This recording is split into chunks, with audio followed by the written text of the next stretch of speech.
Yo trabajé en Artesanía La Feria, duré como 5 años allá. Después salí embarazada de mellizo, tuve que dejarlo. El esposo mío trabajaba aquí, en el pequeño taller, vamos a decir. No teníamos la forma para levantar el taller. Se nos acercó un señor, un amigo del esposo mío, y nos dijo de Banca Solidaria, que estaban dando unos préstamos muy buenos. Él vio mi negocio, vio mi proyecto, entonces él me dijo, vamos a organizarlo a ustedes y vamos a cambiarle su calidad de vida. Vamos a hacer que su negocio crezca. Yo elegí Banca Solidaria porque los otros bancos le dan en la madre a uno. Prestan al 15 y a un 20%. Y Banca Solidaria presta a 1%. Me beneficia en todo. Gracias a Banca Solidaria hemos agrandado el negocio. Compramos un torno. Teníamos un horno pequeño, hicimos uno más grande. Bueno, esto lo compramos también, este terreno. Compramos la guagua, sí, que no teníamos.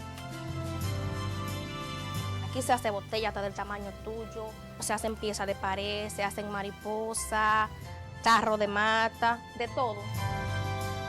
Enciendo que se hable de artesanía que tenga que ver con barro, sabemos un poco. Yo le suplo a varias personas, porque hay personas que vienen a comprar aquí también. Tenemos varios clientes en la capital que vienen a comprar. También en Higüey, le suplimos a una señora. En varios sitios, el esposo mío también sale a vender para la calle. Mi taller era pequeño y mira dónde lo llevo ahora. Estamos un poco más firmes y nos está yendo mejor. Para mí como Banca Solidaria no hay ninguna. Hablábamos de los desafíos en América Latina. Estos son los desafíos del desarrollo en América Latina. Y decíamos que hablábamos porque al hablar de educación es uno de los grandes desafíos de la región. Pero le damos la bienvenida formal al amigo Carlos Kennan, que vino al país. Él nos visita de vez en cuando, pero esta vez para presentar en el marco de la Semana de Francia y además los programas que tiene el capítulo de los estudios de América Latina con sede en Funglode, a presentar la segunda edición de los desafíos del desarrollo en América Latina. Me imagino que no ha tenido el equipo no ha tenido que reescribir esta vez o adecuar porque los desafíos están ahí. Bienvenido, Carlos. Muchas gracias. Sí, esta segunda edición de este libro, el primero se hizo en 2011, en realidad es una edición bastante reformulada, con nuevos artículos, con algunos sí, por ejemplo de la demografía, es una actualización del anterior, pero otros completamente novedosos sobre la educación superior, por ejemplo en América Latina, o sobre el tema de la inseguridad y la violencia y la inseguridad urbanas. En cambio, otros que se habían hecho en la primera edición no se rehicieron o no se actualizaron porque se consideró que ya estaban, de alguna manera, pues no había habido cambios sustanciales. Por ejemplo, los sistemas políticos de América Latina era una visión panorámica, de conjunto. Entonces, es efectivamente una nueva edición que en realidad constata efectivamente que los desafíos están allí, pero se parte de un diagnóstico de lo que ha pasado durante la última década, una década especial, digamos 2003-2012 para nosotros, que es una década en la que ha habido prosperidad en la región, un crecimiento de 4% en promedio anual para el conjunto de la región, con muchas diferencias obviamente a nivel nacional, con situaciones y trayectorias nacionales diferenciadas, pero con varios ingredientes comunes de este estudio que preparó el Instituto de las Américas para la Agencia Francesa para el Desarrollo y que yo coordiné con otro colega, Sebastián Velu, y en el que participaron unos 15 investigadores europeos. Pues se señala y se constata que esa década de prosperidad permitió algunos avances importantes en la lucha contra las desigualdades y la pobreza, que sigue siendo muy importante, por supuesto, elevada, pero ha habido progresos en ese plano, que el conjunto de los países de la región, en su gran mayoría por lo menos, administraron un periodo de relativa bonanza en cuanto al entorno externo de la región, precios de materias primas para los que exportan materias primas relativamente elevados por la fuerte demanda china hasta 2012, acceso al financiamiento externo también bastante importante y a buenas condiciones, hasta el punto que la crisis internacional que se desató en 2007-2008 afectó a la región, pero esta se repuso rápidamente y fue una recesión finalmente relativamente suave la que afectó a la región en 2009. En ese contexto se aprovechó también ese periodo de crecimiento para reducir en la mayor parte de los países vulnerabilidad financiera, se redujeron los indicadores de deuda sobre Producto Interno Bruto, por ejemplo, pero Hay muchas asignaturas pendientes, algunas de vieja data, como esta de las desigualdades y de la pobreza, aunque haya habido unos progresos en ese campo, y sobre todo algunas más novedosas, junto con las desigualdades socioeconómicas y espaciales, aparece muy claramente también una situación de persistencia de la violencia ligada al narcotráfico, aparece también una necesidad de adecuar justamente las políticas en materia de educación, en este caso de educación superior, a los contextos actuales, donde ha habido una gran masificación, se aumentó en términos de cantidad todo lo que tiene que ver con la educación, pero hay un problema cualitativo importante. En fin, hay una serie de desafíos, la temática medioambiental también es tratada allí, donde efectivamente la conciencia ciudadana sobre estos temas ha aumentado mucho, porque finalmente toda la región, incluso Centroamérica y el Caribe, a pesar de no tener esa dotación en materia de recursos naturales, de exportación de materias primas, muchos países, tienen en muchos casos un modelo económico fuertemente basado en la explotación de recursos naturales. El turismo, de alguna manera, también tiene esta dimensión. Bueno, pues esa característica de tener un desarrollo muy basado en la explotación de recursos naturales pone en primer plano el tema de la preservación del medio ambiente, y allí, como decía, la conciencia ciudadana ha aumentado, se ha desarrollado, incluso hemos visto, se constata en el libro, importantes conflictos medioambientales, críticas de la opinión pública, pero en realidad los progresos concretos en materias de políticas de largo plazo son todavía muy pobres. Kenan, en el continente de la esperanza, los pueblos que estábamos llamados a hacer las transformaciones, incluso la unión postergada, aunque hay iniciativas interesantísimas, sin embargo seguimos siendo la región con mayor desigualdad. Comentábamos en otro espacio, usted y yo, cómo durante los 70 el pendiente eran los derechos, las libertades públicas. Ya de alguna manera eso se ha conseguido, no hay enfrentamientos bélicos, aunque sigue la violencia por otras causas. Usted mencionó de soslayo el narcotráfico, que es una realidad, y tenemos el caso ahora mismo de lo que está ocurriendo en México. Pero ¿qué posterga el despegue nuestro que sea común? No que hablemos de, y ya no se puede decir milagro, pero que hablemos del caso brasileño, del caso de Chile. De alguna manera Uruguay, Correa tiene en su haber logros de verdad contundentes. ¿Qué es lo que nos pasa de acuerdo al estudio que tuvo como producto los desafíos del desarrollo en América Latina? Bueno, es muy difícil resumir en una sola causa una problemática que es integral y que es multicausal. Es decir, ¿qué es lo que falta para que este continente, que así lo decimos en el libro, efectivamente en movimiento, generador de iniciativas sociales y políticas muy interesantes, que tiene un peso creciente y una participación creciente en los asuntos mundiales, también eso es interesante, que tiene un papa surgido de su continente, que tiene muchas cosas muy positivas, sin embargo no termina de conjugar una serie de factores para que la vía hacia el desarrollo verdaderamente se consolide, sea más sólida. Yo creo que allí lo que falta es, bueno, quizás con la visión un poco parcializada del economista, pero que la región mejoró en el sentido de integrar crecientemente la idea que no puede haber crecimiento sin avances sociales. Eso está, aunque se hayan producido todavía logros muy, digamos, limitados, llamémosle, que la proporción de pobres haya pasado de más de 1/3 a 25%, es un avance, pero no deja de ser un problema importante que haya una cantidad importante de pobres. Así que se haya reducido la indigencia, en algunos casos de manera muy notoria, como es el caso de Brasil, es un avance, pero ese tema está presente todavía. Pero ha habido avances en el plano social, vamos a decir de alguna manera. Ha habido avances en el plano de la gestión macroeconómica, en reducción de vulnerabilidades. Los vientos negativos de la economía mundial encuentran a América Latina mejor parada que en otras épocas, aunque hay algunos casos con más problemas que otros. Pero yo creo que lo que está faltando es que haya verdaderamente un cambio productivo, es decir, una economía que genere empleos de mayor cantidad y de mayor calidad, que a su vez obviamente genere la oferta de mano de obra que esté adaptada para ese tipo de dinámica, es decir, gente educada, porque efectivamente para empleos de calidad solo pueden ser desempeñados por gente que tiene un cierto nivel de formación, etcétera. En fin, hay una serie de elementos que tienen que ver con la necesidad de desarrollar una diversificación productiva en la región para depender menos de los recursos naturales de todo tipo. Pero a su vez yo diría que otro ingrediente que estaba faltando y todavía hay mucho por hacer es un ingrediente más de participación ciudadana, democrática, que hay avances y de hecho, como usted mencionó, Carmen, ha habido una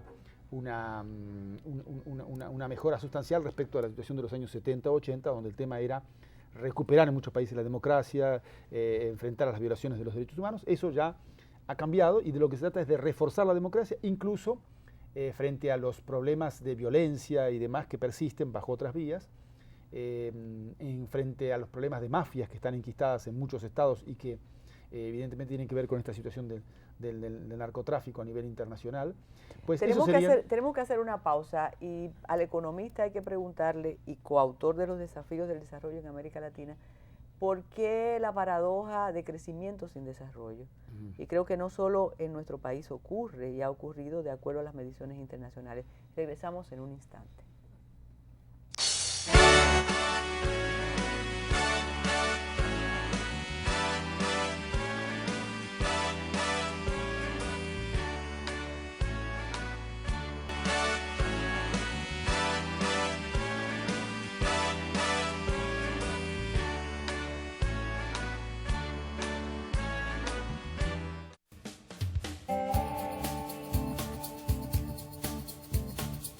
Anteriormente teníamos una baja producción debido a que los pequeños productores no tenían el acceso a poder comprar vacas de calidad. La gente estaba desencantada, la gente tenía un estado de ánimo en el suelo. Cuando fuimos allá a Caballero, nosotros no sabíamos que iba a estar el gobierno. Y cuando nos paramos, el gobierno dijo, ustedes no tenían que venir aquí, yo tenía que ir a ustedes. Y nosotros llevamos por dentro esa palabra, que el gobierno nos ha ayudado y nos dio crédito. Y nos sentimos felices. Jamás ningún presidente hubiese hecho esto en el país. Es el único que ha brindado oportunidad a todos los de campo para que trabajen, porque es lo que quiere que cambiemos de vida. Ya hoy en día se están viendo los frutos. Fíjate la vaca que tenemos ahora, vacas en primera, becerros de pura raza que estamos subiendo para arriba. Es un cruce excelente de doble propósito de carne y leche. La vaca que yo saqué, lo que daban era 6, 7 botellas de leche, están dando de 15 a 18 botellas de leche. Y ya después de tener una producción estable y constante, es instalar la procesadora de leche. Existe realmente una revolución económica, automáticamente se empezaron a entregar estas vacas, porque cada familia aumentó desde unos 350 botellas de leche al mes a unas 800, de manera que los beneficios se están viendo directos. Ya tiene acceso a una mejor comida, a una mejor salud, porque tiene con qué sostenerse y pagar esos gastos. Ya aquí, dentro de unos años, la pobreza va a estar eliminada en un 95%. Esas vacas están preñadas todas. Entonces que si hoy tenemos 60 vacas, mañana, de aquí a un año vamos a tener 120. Si yo fuera un hombre joven como ustedes, el mejor vaquero de aquí de la cueva fuera yo, Leonardo Suárez.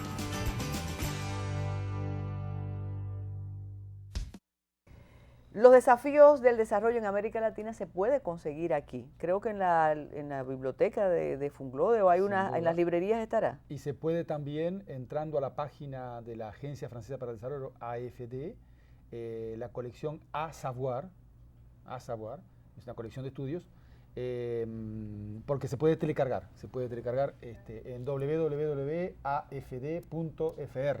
Perfecto. Allí está los desafíos del desarrollo en América Latina. Está en Latina. español, como esta edición que está aquí, pero también obviamente en francés y en portugués, porque se publicó en España, en Francia, en los 3 idiomas simultáneamente.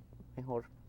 Decíamos, el reto tuyo ahora es crecimiento y desarrollo. Bueno, ¿por qué?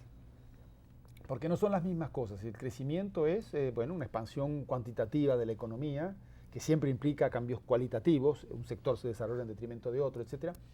Pero el desarrollo es algo más vasto, más complejo, que incluye otras dimensiones, además de la propiamente económica, aunque la económica sea muy importante, que tienen que ver con, obviamente, los progresos en materia de educación, los progresos en materia de salud, los progresos incluso en materia institucional, de instituciones más sólidas, transparentes, con mayor participación de la ciudadanía. Y esto obviamente es más trabajoso, más difícil. Incluye también una dimensión cada vez más importante en todos los países del mundo, que es la dimensión medioambiental, es decir, el desarrollo tiene que ser sostenible en el sentido de no deteriorar el medio ambiente, los recursos naturales, de modo tal que las generaciones futuras finalmente sufran efectos negativos por esto, además de toda la cuestión que está involucrando actualmente el cambio climático y demás. Entonces todo eso es más complejo. Yo no diría que ha habido crecimiento sin ningún desarrollo en los últimos años y en esta década de prosperidad de la que hablábamos antes, entre 2013 y 2012, que entre paréntesis, 2013, 2014, 2015, es decir, este periodo que estamos viviendo ahora. ¿Por qué no decimos que eso prosigue? Porque el contexto internacional se ha puesto más difícil. Los países que exportaban recursos naturales están viendo que los precios de esos recursos naturales ya no crecen como antes. En algunos casos se ha producido en los últimos tiempos bajas importantes del precio de la soja, del cobre, del petróleo, porque la demanda china ya no es tan fuerte y además la abundancia de financiamiento externo ya no es lo mismo que había hasta hace 2 años. ¿Qué pasa con el intercambio entre nosotros? Mientras tú hablabas, yo pienso en el monstruo de Brasil. Digo monstruo en relación con nosotros. Nosotros no podemos venderle a esos mercados, no podemos venderle a los mercados que nos quedan más cerca. Siempre nuestra salvación está en Estados Unidos, en Europa.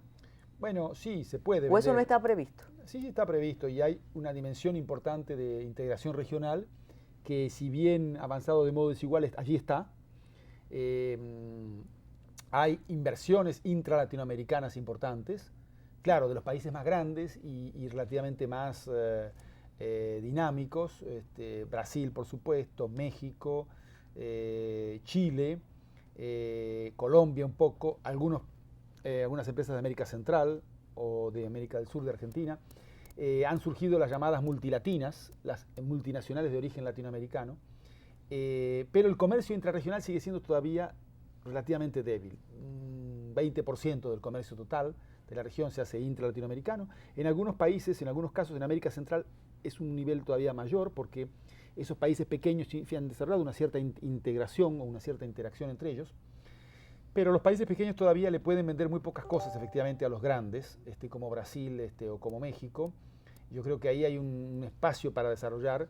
Lo que se ha dicho siempre, yo creo en esto, es que las producciones por ahí de productos manufacturados, de productos ligados al sector de alimentos, de manufacturas de todavía no demasiada complejidad, pueden ser un espacio importante para el intercambio regional. Productos que todavía no están maduros para llegar a los grandes mercados europeos o Estados Unidos, pueden ser parte de este intercambio intrarregional. ¿El petróleo venezolano no marca o establece una diferencia entre Venezuela y todos los demás países? ¿O hay un problema político ahí que evita que se establezca la diferencia realmente? Bueno, Venezuela es una potencia petrolera, todos lo sabemos, con grandes dificultades macroeconómicas actualmente y de gestión justamente de la cuestión monetaria, de las políticas públicas, pero y con una situación de polarización política también que influye en los conflictos y en los problemas que hay. Pero digamos que el petróleo de Venezuela es, primero, está cambiando el contexto y el panorama petrolero a nivel regional y mundial. Es decir, que Venezuela tiene grandes reservas, pero está apareciendo el petróleo, o sobre todo el gas no convencional. Atención. Hay nuevos yacimientos petroleros que van a poner en explotación en los próximos años. El presal de Brasil. La reforma energética en México puede también generar un incremento de la producción petrolera. Es decir, todo esto lleva a pensar que bueno, otros actores están jugando el juego de la energía en América Latina. Te he escuchado en otros espacios hablar de China. No hablar en chino, sino de China. ¿crees que ya es una realidad la presencia, el intercambio con China versus Estados Unidos, o podremos coexistir con los dos? No, yo pienso que América Latina puede coexistir con los dos, porque es una realidad, sin duda, indiscutible. China ya es el segundo, el tercer socio comercial de muchos de los países de la región, incluso el primer destino de exportaciones, no solo de los países del Pacífico, sino también, por ejemplo, de países que tienen sobre todo costas con el Atlántico, como Brasil, por ejemplo. La región tiene que saber aprovechar justamente esta existencia de un mundo más bien post-hegemónico, donde no solo Estados Unidos es la potencia dominante, y tratar de aprovechar en esa diversificación de sus relaciones para tener mayor autonomía. Te esperamos la próxima vez y recuerden buscar los desafíos del desarrollo en América Latina, la segunda edición. Gracias por estar con Metrópolis.